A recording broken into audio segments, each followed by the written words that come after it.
When looking at various companies, you have your Sony G Master, top-level, clinical, expensive, heavy, best. Then we move down towards China, and they copy the G Masters for a cheaper cost, sometimes even sharper, better in most cases. The two most popular third-party companies, Sigma and Viltrox, when it comes to them, Viltrox steals Sigma's lunch money. They're basically Sigma level glass, cheaper, lighter, faster, stronger. Sigma, you're debunked. And today, we will be reviewing the 35mm 1.2. How does it compare to my Voigtlander? Oh. All I want is the perfect camera.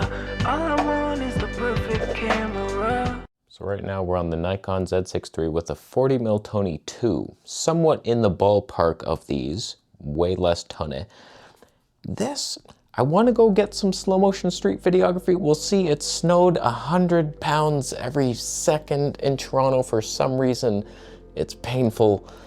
Look at the size difference. Look at those. They're both 35 1.2, only this is manual focus only. The Voigtlander is only 385 grams, whereas this is 922. And if you add the lens hood, it's 970. But that's lighter than the Sigma, which is 1080, and I don't even know if that has the hood or not. It's heavier. They didn't tell me the price because this is a Shelltubers review. I got it for free, come on.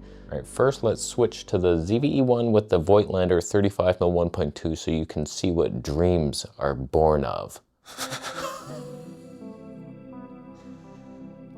9 elements, simple design, manual focus only. You can't do anything with this lens. You can't track an old man with his cane and his walker. He'll fall before you get the shot. It's not right, but the 3D pop out the yin-yang is why you go for this. The Voigtlander rendering is something special, Zeiss level, if not beyond. Voigtlander, there's something about it that is just like, why do you look like that? You're beautiful. Whereas Viltrox, this is gonna be interesting. It's a way different design. It's much bigger. It's designed for the high megapixel sensors of today. It's very sharp. It's gonna have super high resolution, but it will be flat due to its design. 15 elements versus 9. No ED glass in here. This has 5 ED elements, which remove 3D pop, but it has 3 high refractive index elements which counter the ED glass. But I don't know how many you need. That's a Dirty Photography Club question that maybe only he knows the answer to, but let's switch to the Viltrox. I'll be in focus for once. Oh boy, are we sharper. Now we're on the Viltrox, 35mm 1.2. Decent? Does it matter? Do you see the pop? Do you even see it next to Hercules over there with his dreamboat face? Beautiful. Oh God. Wow, the pop. Oh, see, like I'm a flat robot. Oh. I can't have sex with women. I have to touch them with pads on my hands, and it's a metallic like feeling for them, and they don't enjoy it. But I'm clinical, but I'm sharp. When you want to take a photo, you want me in your life. So first thing I've noticed after playing around with this a bit is the autofocus can seem a bit jumpy. It's not perfect. Maybe it's worked out the kinks. It was delivered in an icy truck, and maybe now that it's warm, it's fine. But like, it was a little like stepping. But if that's gone, wow. Close focusing out the yin-yang on that one. Oh God. Around there. The tonne. See, like we no longer have the swirling tonne, but it's perfected tonne, clinical, science-like tonne, and it's fine. It's a decent lens. You got your YouTuber lens. Like, I don't know that I hate it. It's just, come on. But I can't do anything with this. All right, let's test a couple things in here, tonne-wise, sun, stars, close focusing distance, and then we go outside. I don't know how I'm gonna accomplish this on a skateboard in the snow, making a movie. And then we test a 3D pop outside with the Voigtlander, see what's up. But if you're wondering what it would look like if you were a filmmaker in your living room making a film of nothing, like they ever do, various objects around the world unexposed perfectly, Oh, look at you. That's what you're gonna get, these dreamy 1.2s, super sharp. Look at that focus with the aperture ring. My God, this is interesting. Oh, what a film. This is basically a movie. Yes, I still have this. SL2. That is good times. Good times ahead. There's my notes. I made notes. Look at those. Huh? That's a lot of research that went into this shot. See, like a 3D popping lens would have some 3D pop on this, but we get none. We get none. It's just flat. But beautiful, is it not? This is a film. This is a movie, basically.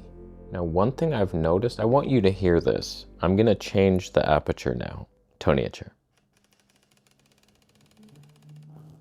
This is the loudest thing I've ever heard. Like, it's ridiculous.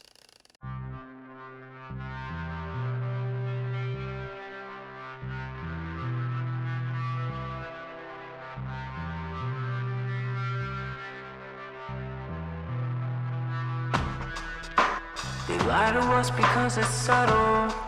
They want us walking through so many puddles. They set the world up for you to struggle. Most of us could use a body double. You can't catch somebody else's troubles, even if you bumble through the rubble. In life we tumble through the puzzle, 'cause we're gullible.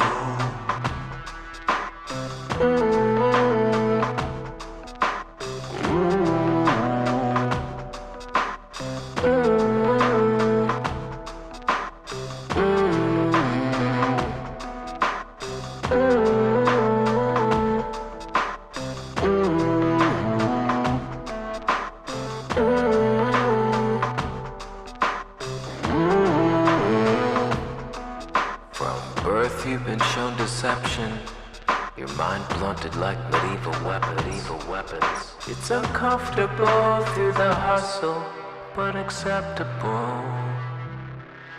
You're the one in power, mystical endower, meditating within after hours. You are the humble Howard. The meek hold all the flowers, judging others is the path to sour. They lie to our face because it's subtle. They wonder why we lost so many brothers. We stepped in one too many puddles. Why we lost so many others. They lie to our face because it's settled. They wonder why we lost so many mothers. We stepped in one too many puddles. We turned to inner home.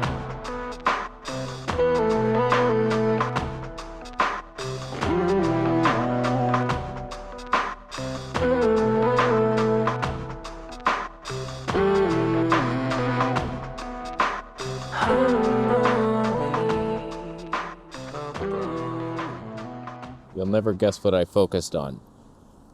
Oh boy, it's something off that way for sure. So right now we are on the Voigtlander 35mm 1.2. I'm in a prison. I can't move from here. If I do, bad things happen.